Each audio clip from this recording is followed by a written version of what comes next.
There is one angle in the silver market that almost nobody is breaking down properly. Everyone talks about supply deficits. Everyone talks about inventory lows. Everyone talks about silver going to the moon. But very few people are asking a much more uncomfortable question. What if the world's largest manufacturing economy cannot afford for silver to go higher? Let's talk about China, because if you want to understand silver, you have to understand China. China is the largest solar panel manufacturer in the world by a wide margin. As of 2025, China accounts for roughly 75 to 80% of global solar module production.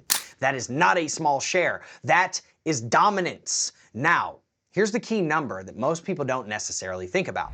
A typical solar panel uses between 15 and 20 grams of silver. That's about 0.5 to 0.65 troy ounces per panel. So let's go with the conservative number, and we're gonna break this down Barney style, and we're gonna do the math. Let's say silver is at just $25 per ounce. We know that it's not, but let's say it is. That is $12.50 of silver in every panel. If silver jumps to $50 per ounce, which let's be real, it already has, that is $25 of silver per panel. And if it goes to 100, that's $50 of silver per panel. Now, zoom out.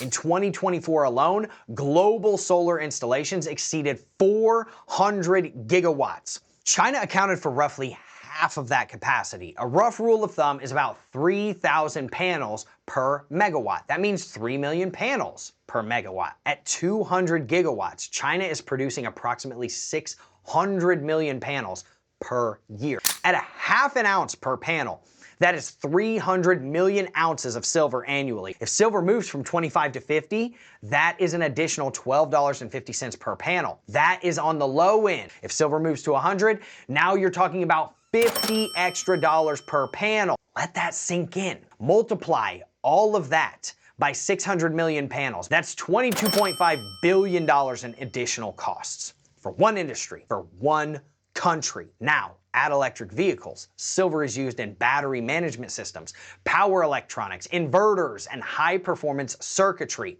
Add 5G infrastructure, add semiconductors, add military applications. Silver isn't jewelry in China, it's infrastructure. It's manufacturing throughput. It is export competitiveness. And margins in manufacturing are not huge. Chinese solar manufacturers have operated on razor-thin margins for years. In fact, when silver prices spiked in 2025, multiple Chinese solar producers reported margin compression directly tied to higher silver-based costs. Now, here's where it gets interesting. When silver surged past $50, then $70, and then briefly spiked towards triple digits in Shanghai pricing, what actually happened? China dramatically increased its silver exports. Over 600 metric tons in a single month were shipped into global markets. That's not a coincidence. That is supply intervention, because if silver runs too hot, it damages China's industrial base. Now, let's compare this to the United States and Europe. The US and EU also use silver in clean energy and in defense. But they're not producing 75% of the world's solar panels. They're not deploying solar capacity at China's pace. China has the largest direct exposure. Europe imports panels. The US subsidizes panels. China manufactures them. That's a massive difference in incentive structure. Now, let's layer something else in. In 2025, a Chinese billionaire trader built a short position equivalent to roughly 450 metric tons of silver on the Shanghai Futures Exchange. That's roughly 14.5 million ounces. It's not retail positioning, that's a strategic scale. And at that time, that same individual was also long on gold. Hedging. Now, I'm not saying this was state coordinated. I'm saying incentives matter. If you're in a country that consumes hundreds of millions of ounces of silver per year industrially, you benefit from lower prices. If your country is always accumulating gold reserves aggressively, you benefit from higher gold prices. It's not a conspiracy, that's alignment. So let's talk about the inventory. Because by early 2026, Shanghai silver inventories had dropped to roughly a 10-year low, around 300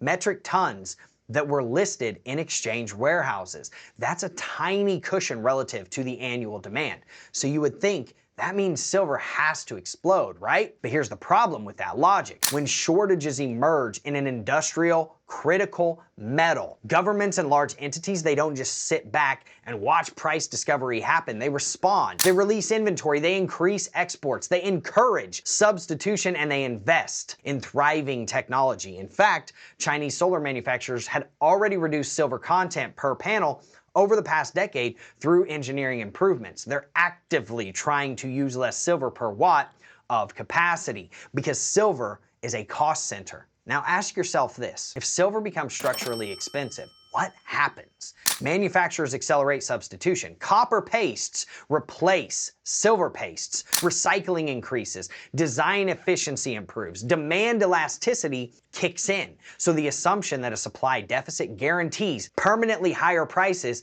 ignores the reality of industrial response by manufacturers, by countries, by people that are driven by profits and margin. China cannot allow silver to run uncontrollably higher without damaging one of its most important export sectors. At $100 silver, we just calculated over $20 billion in incremental annual costs for solar production alone. That's enormous. That hits competitiveness. That hits global pricing. That hits domestic employment.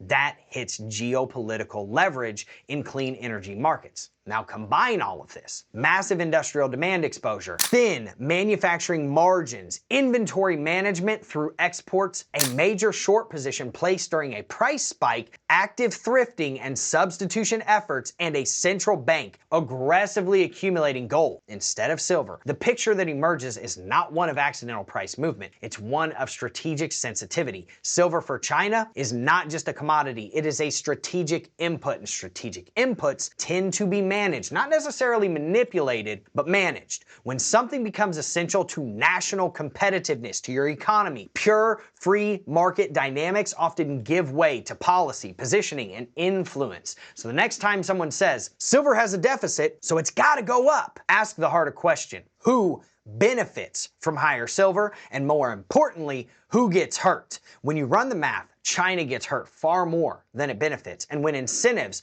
are that clear, price behavior often follows. Draw your own conclusions, but understand the scale. 300 million ounces per year, billions in margin sensitivity, hundreds of gigawatts of production, strategic export dominance, and that is why silver is not just a metal. It's a geopolitical variable, and when something becomes geopolitical, it rarely trades freely. Now, if you want to understand everything that's going on in the background, make sure you click the first link in the description. It will take you to a video that I cannot post on this platform, and I promise you will be glad that you watched that video.